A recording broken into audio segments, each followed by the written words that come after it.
ജീവിതത്തിൽ പല സാഹചര്യങ്ങൾ, പല അവസ്ഥകളിലൂടെ കടന്നുപോയി ഇപ്പോൾ ഭയങ്കര ഹൃദയത്തിൽ ഭയങ്കരമായ ഭയം തോന്നുന്നവരുണ്ട്. വേദന, ഭയം ഇത് നിമിത്തം സമാധാനം നഷ്ടപ്പെട്ടിരിക്കുന്നവരുണ്ട്. അവരോട് ഈശോ ഒരു വചനം പറയുന്നുണ്ട്.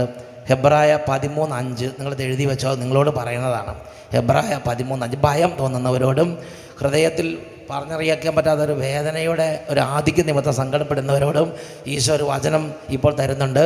ഹെബ്രായ 13:5 അതിലിങ്ങനെയാണ് ഈശോ പറയണത്: നിങ്ങൾ ടെൻഷൻ പിടിച്ച് ആങ്സൈറ്റിക്ക് അടിമപ്പെടരുത്. അവിടെ കർത്താവ് പറയുകയാണ്, ഞാൻ നിന്നെ ഒരു വിധത്തിലും അവഗണിക്കുകയോ ഉപേക്ഷിക്കുകയോ ഇല്ല. ഇതെഴുതി വെച്ചത് നിങ്ങൾക്ക് വേണ്ടി ഈശോ തരുന്നതാണ്. ഞാൻ നിന്നെ ഒരു വിധത്തിലും അവഗണിക്കുകയോ ഉപേക്ഷിക്കുകയോ ഇല്ല. ഇത് ഉറപ്പായി ദൈവം പറഞ്ഞ വാക്കാണ്, സംഭവിക്കും. Praise the Lord.